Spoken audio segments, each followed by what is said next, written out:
Tonight, the St. Lucia Teachers Union responds to the Babonneau Secondary School having to close its doors due to possible COVID-19 infection. 10 locals and 1 non-national test positive for COVID-19. And remembering an icon, the legacy of Charles Cadet is honored. This is the Hot 7 Nightly News with Lovely St. Amy Joseph. Good night. It is Monday, the 18th of January, 2021. Welcome to the Hot 7 TV Nightly News. I'm Lovely St. Amy Joseph. Thank you for joining us. The St. Lucia Teachers Union is reacting to the closure of the Babonneau Secondary School due to COVID-19 concerns. A statement by the Education Ministry issued on Monday indicated that staff may have been exposed to COVID-19. Genevieve Gonzague begins our reporting. On Sunday, the Ministry of Education, Innovation and Gender Relations announced that the Babonneau Secondary School will revert to distributed learning for the period of January 18th to 20th. In a press release issued by the department, the decision was taken, quote, out of an abundance of caution for students, staff and wider community, as some of the teachers may have been exposed to the COVID-19 virus, end quote. The St. Lucia Teachers Union has been averse to the reopening of schools. The General Secretary of the SLTU, Chantal Peter, says the union is closely monitoring the situation and the response of the Education Ministry. The union will continue to engage the ministry to ensure that health and safety of all persons within the confines of the school plant is maintained.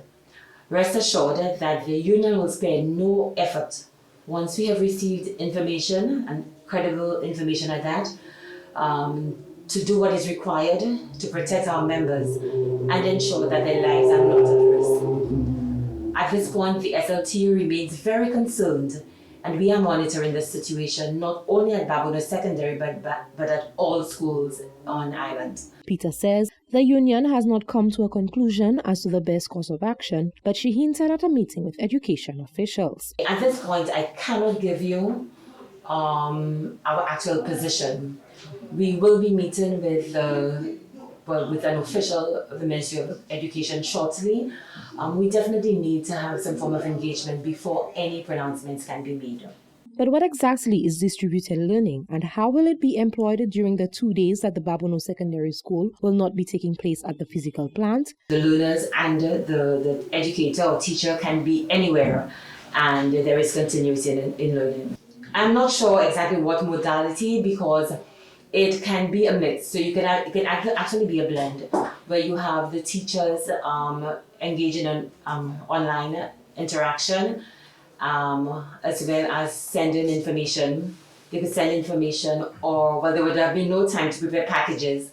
And then the space, it's just a few days, so I am not sure what modality Babonneau Secondary will employ. The St. Lucia Teachers Union says they will continue agitating for a contingency plan, as well as continue rallying for officials to consider taking their perspective into consideration. Reporting for Hot 7 News, I am Genevieve Gonzague. The Ministry of Health and Wellness on Sunday, the 17th of January, received confirmation of 11 cases of COVID-19. This from a batch of 133 COVID-19 tests. This brings the total number of cases diagnosed in country to date to 621. One of the cases is a non-national who is a 29-year-old female. The individual tested positive while in country and has since been repatriated to the United Kingdom. The other 10 cases are St. Lucia nationals ranging in ages 24 to 61 years old. They are from Castries, Vieux-Fort, Anse-Laurey, and Grosley. At present, there are 282 active cases in care, with one of them requiring critical care and the others stable. On Saturday, the 16th of January, the Ministry of Health announced that St. Lucia had recorded 2 new COVID-19 related deaths. The 7th COVID-19 related death is a 69-year-old male from Grosley. At the time of his passing, the individual was not in care at the hospital. He has no known past medical history. The 8th COVID-19 related death is a 49-year-old male from Soufrière. He was in care at the time of his passing. The individual had a history of underlying medical conditions. The ministry also received confirmation of 34 cases of COVID-19 on Saturday. All of the cases are St. Lucia nationals ranging in ages 1 to 64 years. They are from Castries, Soufrière, Babonneau, Gros-Islet, Dennery, Ancillary, and Vieux Fort. In other news, former Health Minister Dr. Keith Mundaysi has some thoughts on the reopening of schools across the island in the midst of a COVID-19 spike. Dr. Mundaysi says whilst education is important, he believes the reopening could have been delayed further. He says in this day and age, education has no expiry date, and so what has been missed in the past year can be taught at any time. He explains his views to Rochelle Gonzalez. The argument against the reopening of schools on the 11th of January has one more voice added to it in the person of former Health Minister Dr. Keith Mundaysi. The Ministry of Education as well as the Ministry of Health and, in essence, the government of St. Lucia has come under intense scrutiny from various groups, including the St. Lucia Teachers Union, parents and the National Students' Council, for the decision to return students island-wide to the physical classroom in the midst of a sharp rise in cases of COVID-19 on island. On Friday, Dr. Mundaysi said, whilst he does not oppose the reopening of schools, he believes that the timing was off. He said he is left to wonder, why the rush? I feel they should pull back with that influx of positive tests that has been done and people have positively. I think they should pull back a little while, for a month or so. And I'm saying to them, education can always be got. People that are illiterate for 40 years did not have any GCs, they can now educate themselves. So if a child spends a year or two out of school, it does not prevent the child from living and becoming an engineer or a doctor. Dr. Mundaysi said the safety of the entire nation should be the top priority at this moment. We do not give enough priority to our people.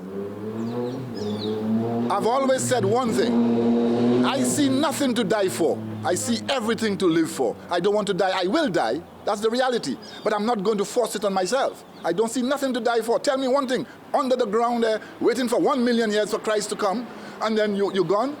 That is ridiculous. I don't believe in it. So if they pull back these children, 2 years doesn't matter. People have never been educated. Because of the communication skills that we have nowadays, you can educate yourself. And I've always said so. When you get to high school, you educate yourself.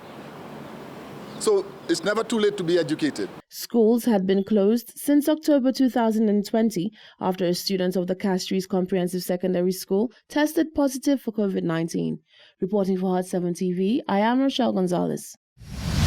Thank you, Rochelle. Stay with us. Still to come, a political consultant predicts a mid-year election and says a 2021 election will be harder to win than if it had been called in 2020.